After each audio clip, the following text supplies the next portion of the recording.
Humanity Matters.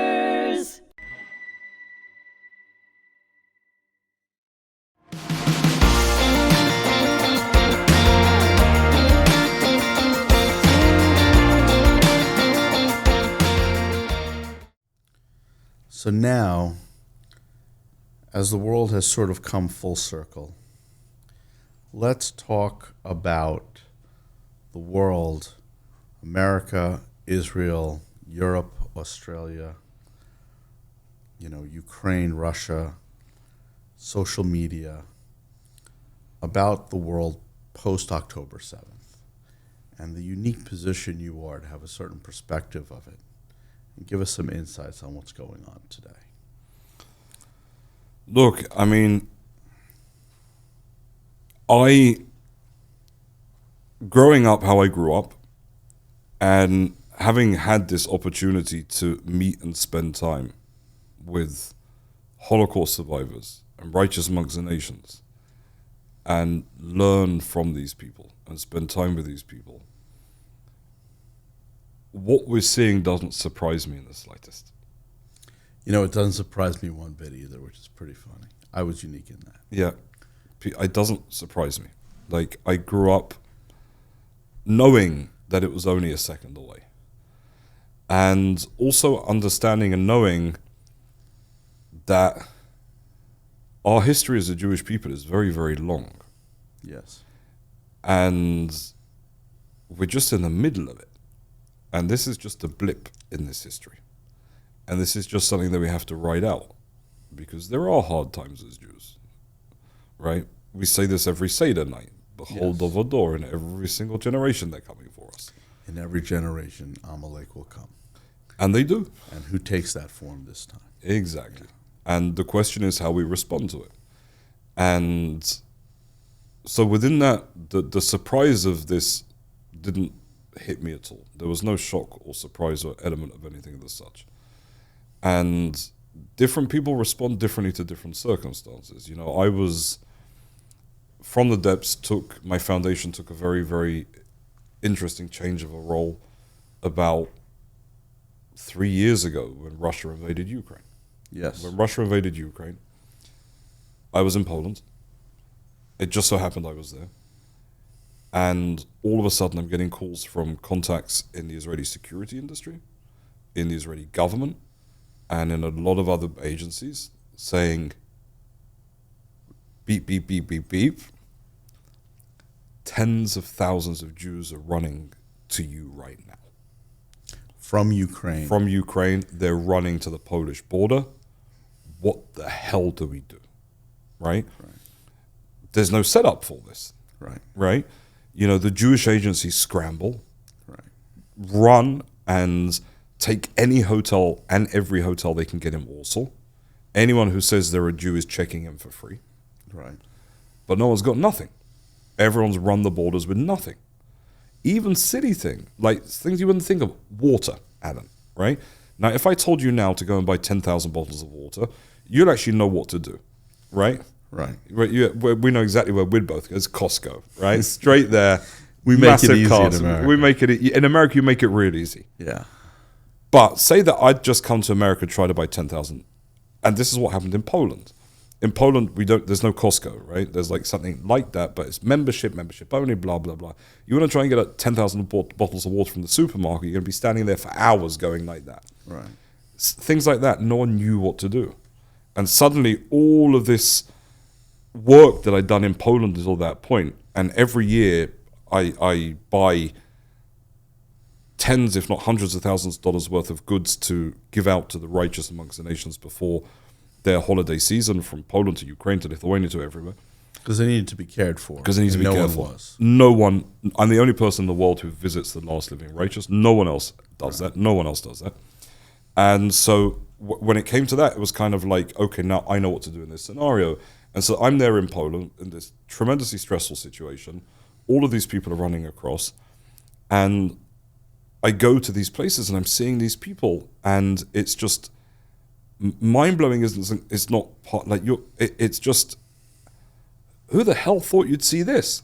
Right. Right? And I'm talking about, you imagine like Nebuchs running with like little bags, right? They're doctors and lawyers and school teachers. These are like people like you and I, again, with that sack, just running. Just running. Just running. Never thinking they'd be running. Never. So not prepared. Right. And they're coming across the border, clothing. Right. Mothers holding their children because the pushchair is too much to take with everything else. So people were amazing, started donating used clothing. And so then all of a sudden you're seeing these images of Jews in Poland standing in line to scramble through piles of used clothing to try and find something their size. And I was like, hell no. Nah. That is not right. So what I did, I put something out online, raised a little bit of money. I went to stores like H&M and Primark, and I bought them out.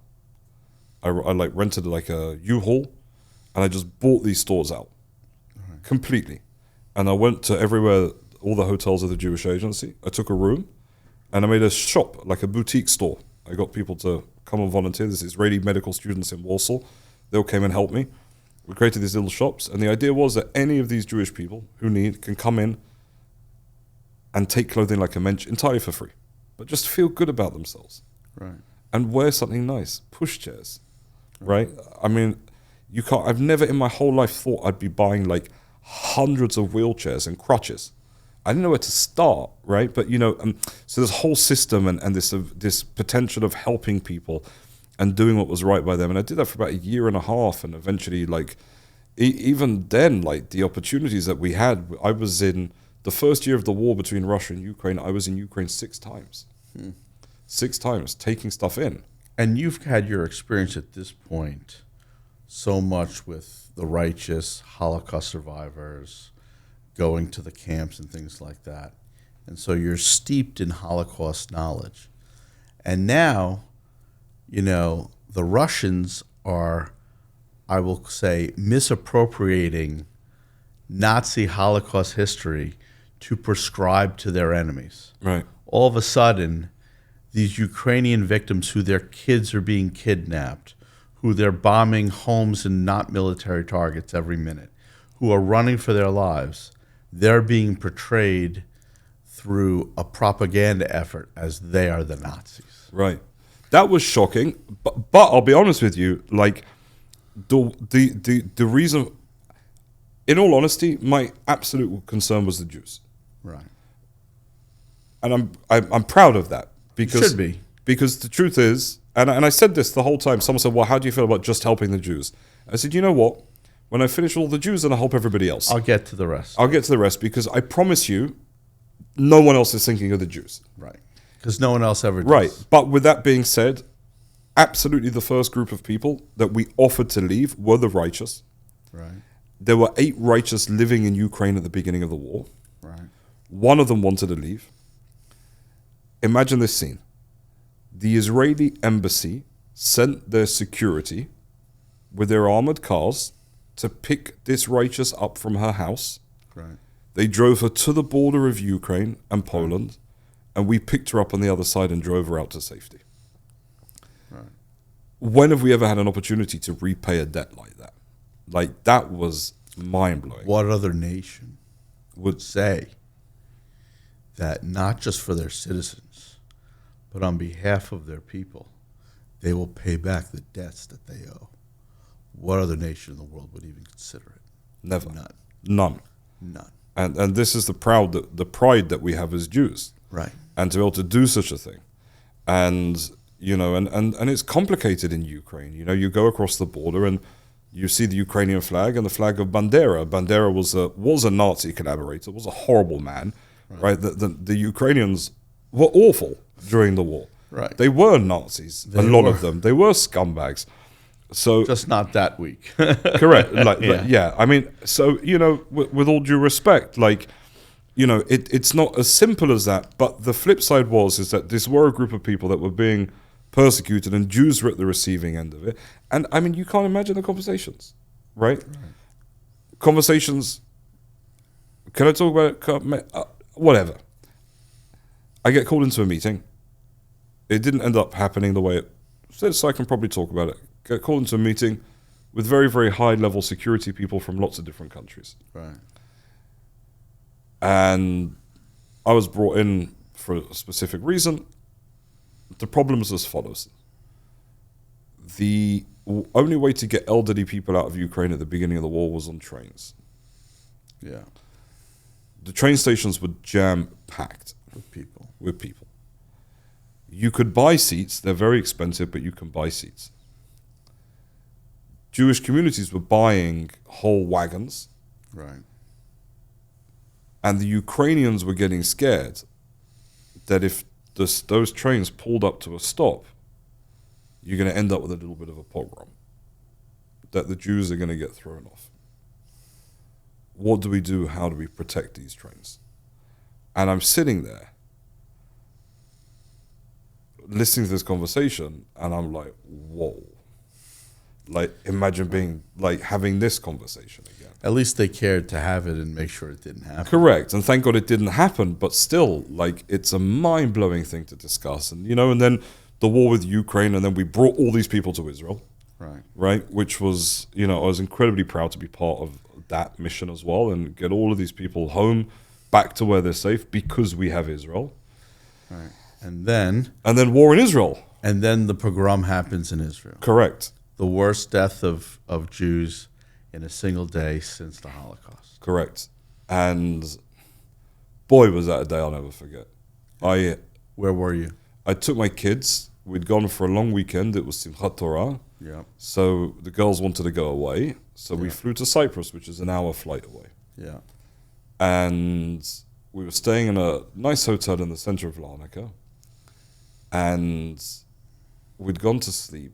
And at about 5 o'clock in the morning, I jolted up. I had a nightmare. And it's weird. I don't usually get nightmares. And if I do, I don't remember them. Right. And like, I must have made a noise or something, because I woke my girls up. Like, what's wrong with you? Like, why are you making a noise? Right. And I said, I had a terrible dream. They're like, oh, what was it? I was like, it doesn't matter. And I remember thinking it to myself. And I had this dream that like some robbers had come, and I couldn't protect myself. I couldn't fight. And like, I felt like I was tied. And it was awful. It was just a horrible feeling. And I went back to sleep, and my phone's going bzz, bzz, bzz, bzz.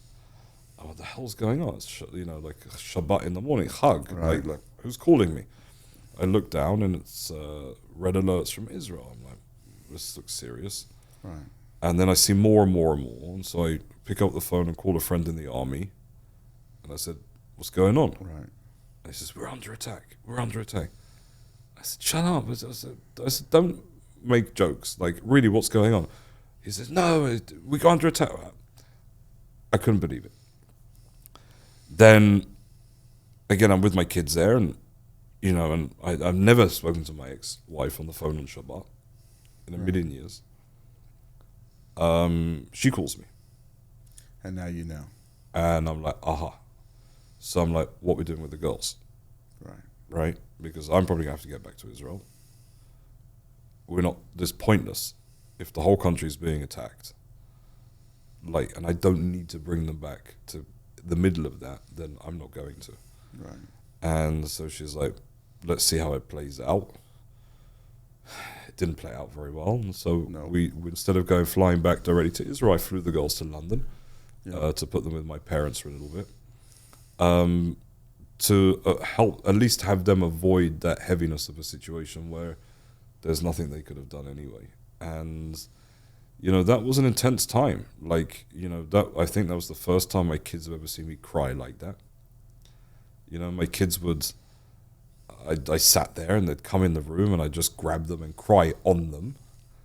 And like, they knew after like a day or two, they'd like avoid me because I'd just start crying on them.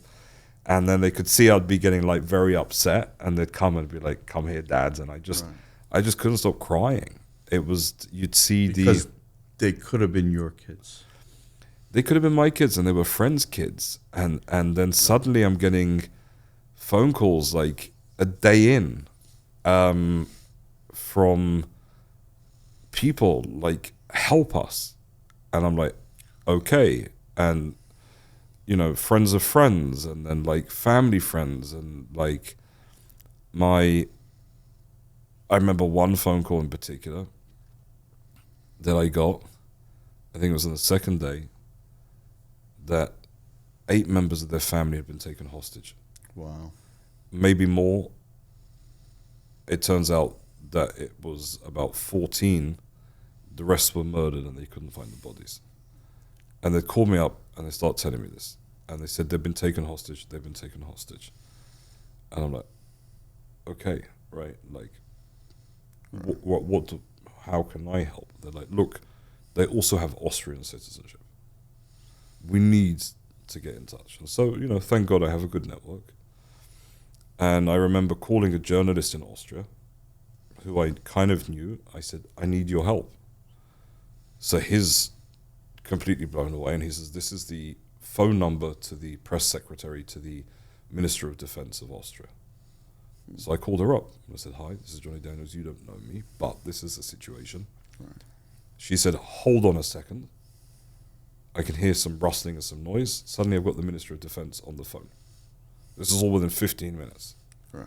The Minister of Defense on the phone with me, and he's like, hold on, we have to patch someone else in. He goes like, the Minister of Interior. Right. So then, and they're like offering me condolences and how can we do it? And I'm like, don't talk to me, right? You need to talk to this family. I was like struggling to get them off the phone. They wanted to do something. And again, it's just a wild position to be in. But it's also a beautiful reaction that is warming, because our Holocaust experience in Austria wasn't Correct. a pleasant one either. And so that now they see their countrymen as their countrymen. Right. And that is something good to hear, because a lot of the reactions that you and I were not particularly shocked about, but had been building over time in the West, created very, very Orwellian type reactions in universities, certain politicians, where we never thought that people would look at terrorists and say, well, those are the good guys, and let's have on TikTok republish the manifesto of Osama bin Laden, like, it wasn't a crime against America for 9/11. And there isn't an American of my age and living here in New York that doesn't feel to our core about 9/11. But October 7th was over 20 9/11s on a population percentage basis compared to the one in America. And the one in America, we'll never forget it. Change the world. Change the world, and not all for the better. Right. And people blame America for it, and they shouldn't. Right. Because what happened is exactly what certain people wanted to happen. Right. And what happened in Israel for now 15 months is really what certain people wanted to happen. We were close to peace with Saudi Arabia. The Abrams Accord are taking hold. The influence of Iran is reducing. And what is the answer? It's the same answer that happened when Arafat turned down, Barak. Somehow the way to hurt Israel is not by saying we're in for more peace, but more pain. Yeah. And you had a front row seat to see that in the world. And you have a global perspective that very few have. So tell me a little bit about that, and about today, how that evolution has come, and how you touch in the survivors, and how you touch to the hostages in these families, and how the world is interpreting all this. I think there's a few different ways to look at this. One way in particular is looking at it through the perspective of a general population, right?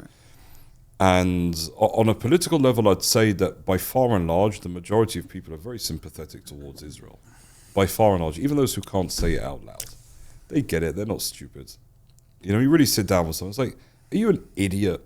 Right? We are literally fighting the same fight that you are. Right? That we fought. Or that you also will fight again if you're not careful, right? And our enemy is your enemy. These people are coming for all of us. Yeah. Now, besides complete nutcases and weirdos, people tend to get that. College campuses, we'll put them to a side. By far and large, I believe that most people understand what's going on. I think that we sometimes get a little bit too sucked into a narrative of, and there's a lot to blame here on mainstream media, right? I mean, take, a bastion of the truth like the New York Times, right? A newspaper, right? A newspaper that's meant to be, right? That was internalist, integrity and journalistic integrity and decency, and they are waiting, right? With the Al-Shifa hospital, when that bombing took place, right? Yeah. The whole thing turned out to be a hoax and a lie. Right. A misguided missile shot by Hamas. Muslim Brotherhood. And you know what? It didn't hit the hospital. It didn't kill 60,000 people. It didn't kill 6,000 people. A few people died in a parking lot, and they shot it themselves. But the damage had been done. It was as if they were waiting to jump at us. Right. And I think that the difficulty that we've seen is when it comes to media, and the media doesn't like us, right? And they never love us, but it's never been like this, where people sold their credibility to sell a narrative. Correct. Without any basis in truth or objectivity to it. Right. And look, we could hark on it and talk about it and explain the reasons behind it. We'll know it by this point. Right. That's not the point. It's not the point. The point is that things do go in circles. And this too shall pass. This time is going to pass. The difficulty that we're going to see now is that this anti-Semitic genie that's come out the bottle doesn't go back in so quick. Right. Right? We've allowed a kind of narrative to be spoken about Israel, even if it's things like the ICC. Right? Right. Even if it's countries now in New Zealand. To travel to New Zealand as an Israeli, I have to declare my army service prior to going to New Zealand. Right. Which is insane. Right? The ICC was a massive problem, not just because they're prosecuting Netanyahu, but because it opens up prosecutions against every single Israeli anywhere, right? It was enough that I once wore a uniform that there are countries I'd be worried about traveling to now, right?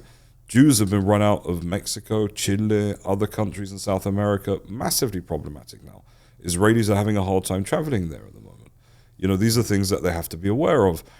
And, but with that being said, again, there is definitely, no question, going to be a few difficult years ahead of us when it comes to anti-Semitism, because it doesn't just go away.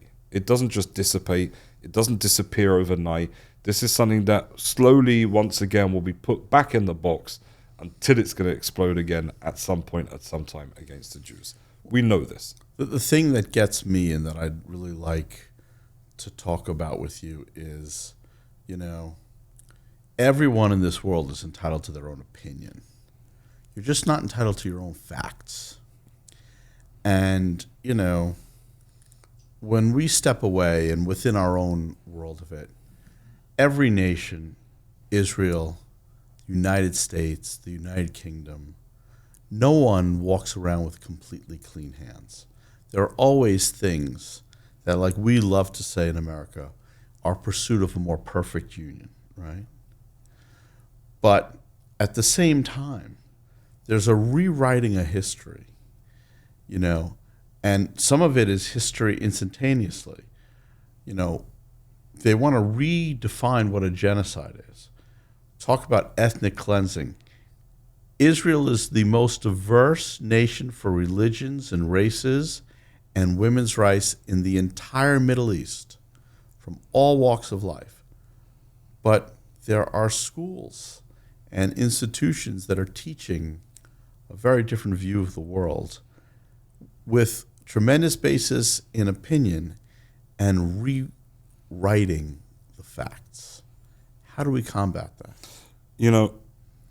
We're sitting here in an incredible place, right? Now, we've seen revisionism of the Holocaust for quite a while by this point. The same idiots that try and rewrite the history of the Holocaust are the same people that are trying to rewrite the history of what's happening today. I just never thought they'd become professors at Columbia for 25 years, Harvard, but this Rutgers. is what we're facing. Yeah. Now, the way to combat that is to constantly tell the truth. Yeah. I'm going to end with an amazing story that brings us all together. Yeah. Around the time that I was sitting with Eddie Wiesel just before I started my foundation, Mitt Romney was running for president of the United States. Turned out to be right about a lot of things. But Ellie was super angry at Mitt because he was a Mormon. And he was incredibly angry at the Mormons because the Mormons had collected the largest database of Holocaust victims. The Mormons believe in posthumous conversion. So if they have someone's name, they can convert them to Mormonism after death. So the Mormons had this database, and Ellie was furious at all Mormons as a result of that. And I said to him, what do you care? What difference? Right? After you're gone, you know, imam, Mormon, whatever they are, right? I'll cover my bases, right? What difference? And he says to me, Jonny, he said, you don't get it. He said, if we allow them to do this in 200 years' time, people are going to turn around and say, isn't it terrible all those Mormons who were killed in the Holocaust? We have to stay true to facts. Right. And at the end of the day, facts do set you free. When you tell the truth and you keep pushing a truthful narrative, decent, honest people will connect to that. And I'm certain that by the end of this is why we win. Now, when you look at the work of institutions like yours and the unbelievable work that you're doing in educating on the Holocaust, this is part of it. We need to be doing more when it comes not just to Holocaust education, but education on what Jews are today, what Israel is, what that means. And this is our battle moving there, forward. what our history is, what does ethnic cleansing mean, and how many places have Jews been ethnically cleansed out? Right, but also who we are. Right. And you know what? What we've done. And I think more than anything, we need to be proud because we're amazing. We are an unbelievable people. No one has done what the Jewish people have done. No one has brought this level of light and love and goodness into the world like the Jewish people have. No one. And this pride that we need to have of that. You look at all the major vaccines and medications and Nobel Prizes for this and for that. Anything good somehow has come from us. When God destined the Jews to be a light upon the nations, this is what he meant. And we're fulfilling this God-given prophecy of being amazing. And within that, there should be a tremendous pride in being Jewish. We should never cower for being Jewish. And today, more than ever, we have the backing of an incredible country with an incredible army. Today, we're stronger than where we ever have been.